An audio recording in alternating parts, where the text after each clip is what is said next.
My plans are made, dear Theramenes. I go. I'll end my stay in pleasant Trojan, so.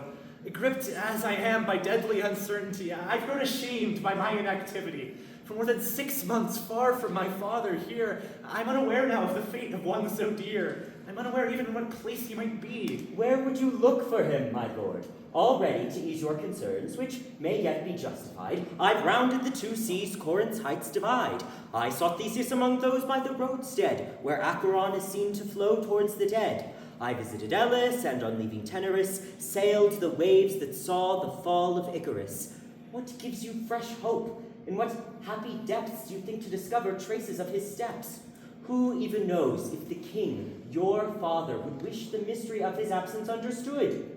Or if, though like you we have trembled for his safety, the king, hiding some new love affair, may be merely waiting until his betrayed lover is yet... Stop, dear Theramenes. Show Theseus some respect. Free of his youthful errors, now returning, no unworthy obstacle would there delay him. Ending his fatal inconstancy by your prayers, Phaedra no longer has any such rival to fear. Yet seeking him I'll go, and fulfill my duty, leaving these shores I no longer wish to see. My lord, since when do you fear the proximity of scenes so dear to you from infancy, whose haunts I have often seen you prefer before the tumultuous pomp of Athens and her court? What risk, or rather what sorrow drives you away? Glad times are no more. All's changed since the day that to our shores the gods dispatched the daughter of Panope, Minos, king of Crete. Ah, I see. Your pain is known to me. Phaedra grieves you here, offends you deeply, a dangerous stepmother who scarcely saw you before she signaled her wish to banish you. But the hatred that she then turned your way has either lessened now or seeped away. And what danger can she offer you besides? A dying woman, and one who seeks to die? Phaedra, touched by an illness her silence covers, tired at last of herself and the light around her, what designs would she intend against you? Her fruitless enmity is not what I have in view. Hippolytus, in leaving, flees someone other. I flee, I confess, from young Aricia, last of a deadly race that conspires against me. What? My lord, are you persecuting her indeed? Has that sweet sister of the cruel Palatides ever been involved in her brother's perfidies? Can you bring yourself to hate her? Innocent charms? If I hated her, I would not flee her arms. Am I allowed to explain this flight to us? Could it be you're no longer proud Hippolytus, implacable enemy of the laws of love, of whose yoke Theseus so often knew above? Could Venus, whom your pride so often scorned, wish to justify Theseus after all, and, placing you in the ranks of other mortals, force you now to light incense at her altars? Do you love, my Friend, lord? what is it you dare say? You who've known my heart since my first day. Do you ask me to deny when it would be shameful, the feelings of a heart so proud and so disdainful? With her milk an Amazon mother once fed me, on that pride you seem now so amazed to see.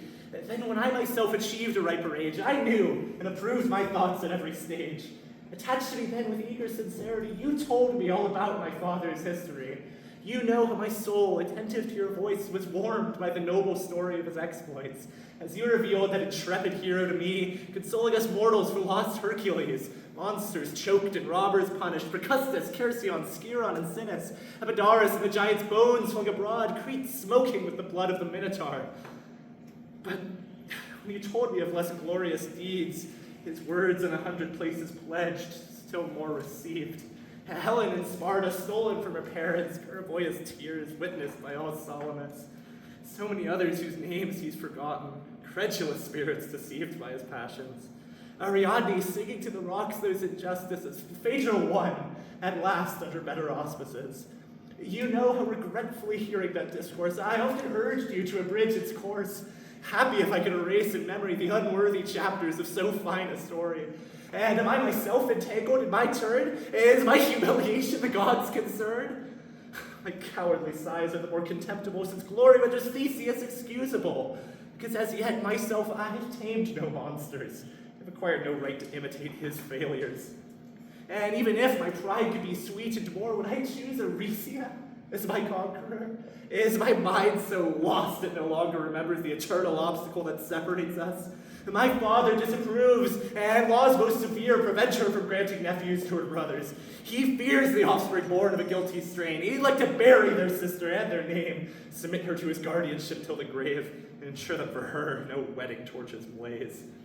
Should I flaunt her rights against an angry father? Should I set an example in my rashness rather, and let my youth embark on a mad affair? Oh, my lord, once our fate is written there, heaven knows not to inquire into our reasons. Theseus opened your eyes so that he may close them, but his hatred, exciting a rebellious flame, lends new grace to his enemies all the same. Why be frightened of a love, though, that's so chaste? If it possesses sweetness, won't you dare to taste? Will these awkward scruples always hold you back? Are you afraid of losing yourself on Hercules' track? Of what brave men has Venus not been conqueror? Where would you be now, you who fight against her, if Antiope, opposed to her laws forever, hadn't burned for Theseus with modest ardor? But what use is it to affect a proud display? Confess, and all will change. For many a day we've seen you infrequently, unsociable, proud, now driving your chariot along a coast road, now skilled in the art Neptune himself made plain, breaking an untamed stallion to the rein. The forests ring out less often with our cries. Filled with the secret fire, there's heaviness in your eyes. There is no longer any doubt. You love. You burn. You are dying of an illness you disguise in turn. Or has lovely Eurycia pleased you rather? Theramenes, I am leaving to seek my father. Will you not see Phaedra again before you go, my lord? That's my intent. You may tell her so. I'll see her since my duty demands it of me. But what new trouble disturbs dear Oenone? Alas, my lord, what misfortune could equal mine? The queen, I've kept watch over her in vain, day and night. She'll die in my arms of this illness that she hides. Eternal disorder reigns now in her spirit. She's torn from her bed by sorrowful unquiet. She wishes to see the light, and yet, with deep sadness, orders the world outside to be dismissed. She is here. Enough. I'll leave this place to her. Show my odious face to her no longer.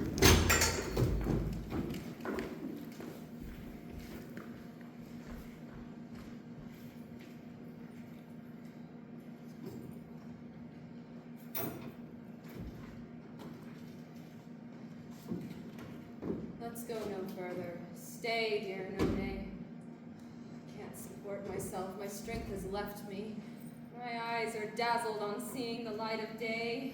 My knees, trembling beneath me, have given way.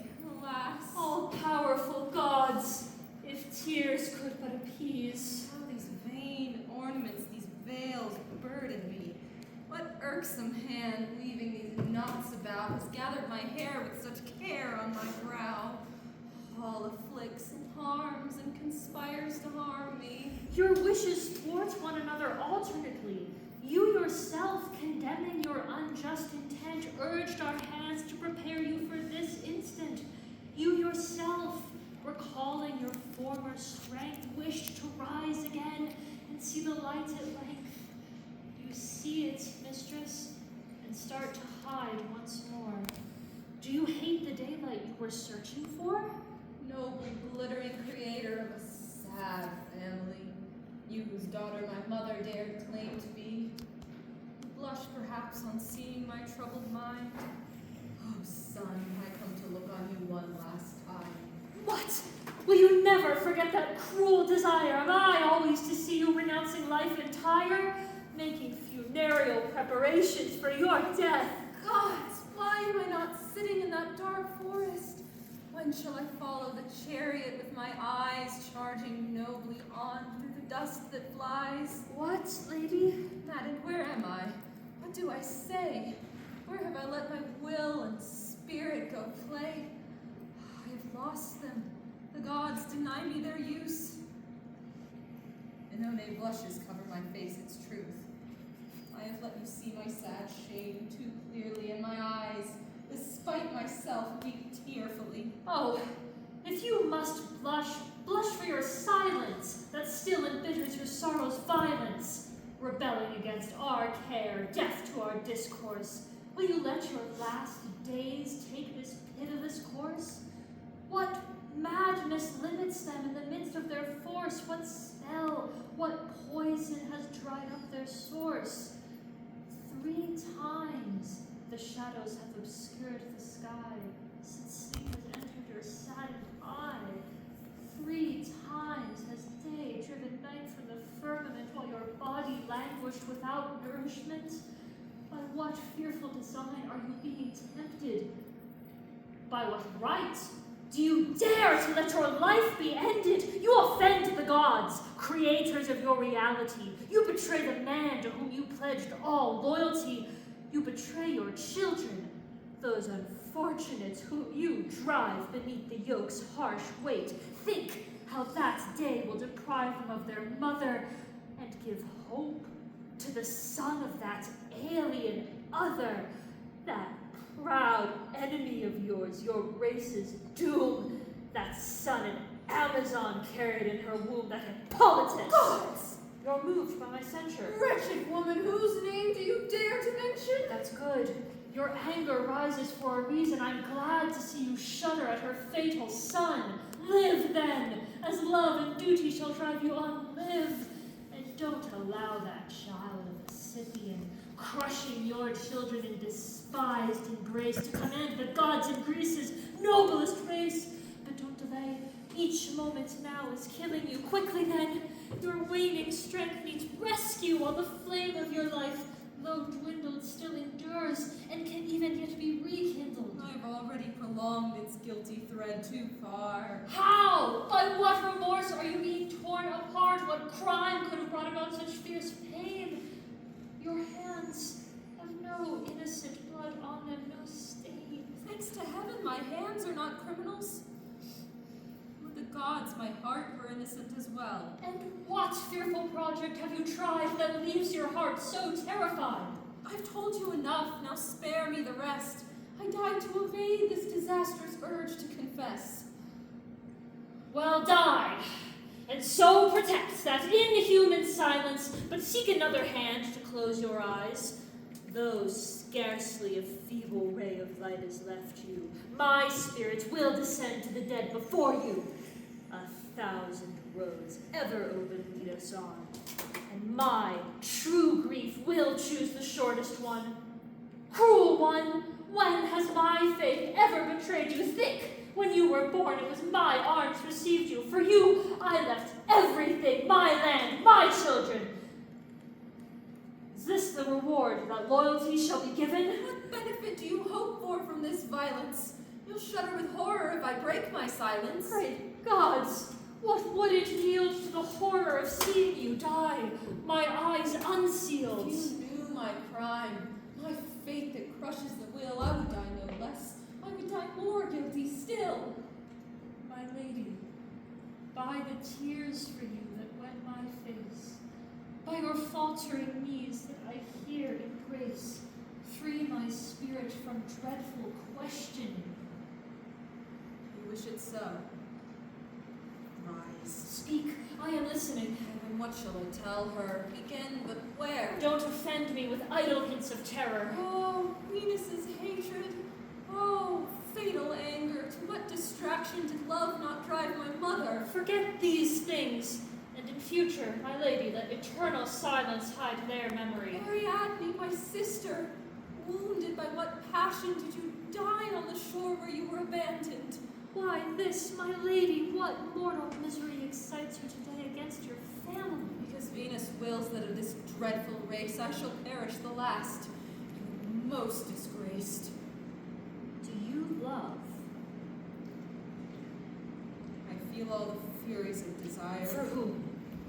You know my deepest fire. I love. Whom? At the deadly name I tremble, shudder. I love. Whom? The son of that Amazon mother. You must know that prince I myself oppressed so long. Hippolytus. Yes, him. You're not wrong. Just heavens. All the blood's frozen in my veins.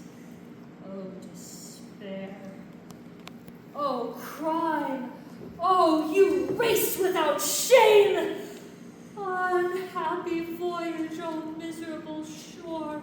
Why did you come then to this place of danger? My pain goes further back. I had scarcely been tied to Hades' son by those laws that make a bride. My false peace and happiness secured to me when Athens showed me my glorious enemy. I saw him, I blushed, I paled at the sight. Pain swelled in my troubled heart outright. My eyes saw nothing. I couldn't speak for pain. I felt my whole body frozen and inflamed. I recognized Venus in her fearsome fires, a race whose remorseless torments she desires. I thought I could prevent grief by ceaseless prayer. I built her an altar, adorned it with all care. Surrounding myself with victims at all hours, I sought my lost reason in those bloody dowers. A powerless remedy for a love without a cure. In vain I burnt incense at her altars, impure.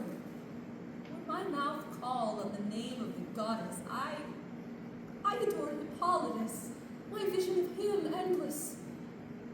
Even at the altar's foot where I lit the flame, I offered all to that god I dared not name. I avoided him everywhere, oh, height of misery. My eyes sought him in his father's reality. At last I dared to rise against my own being. I roused my courage to persecute with feeling, to banish the enemy who made me an idolater. I feigned my grievance, an unjust stepmother. I urged his exile, and my eternal cries made him unwelcome to his father's eyes.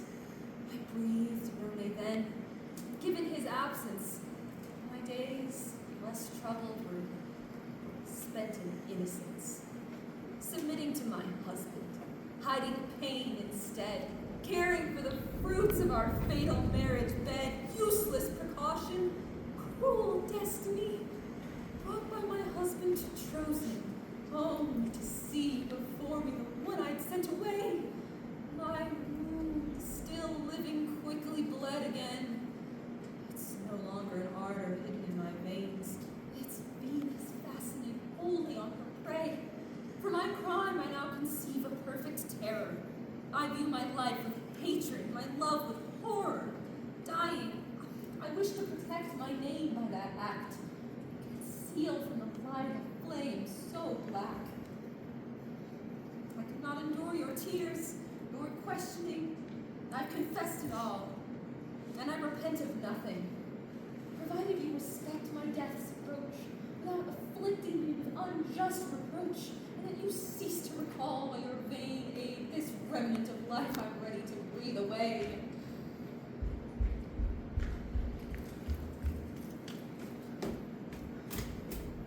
I wish to hide the sorrowful news from you, my lady, but now I must reveal it to you. Death has taken your invincible husband. You were only unaware that this has happened.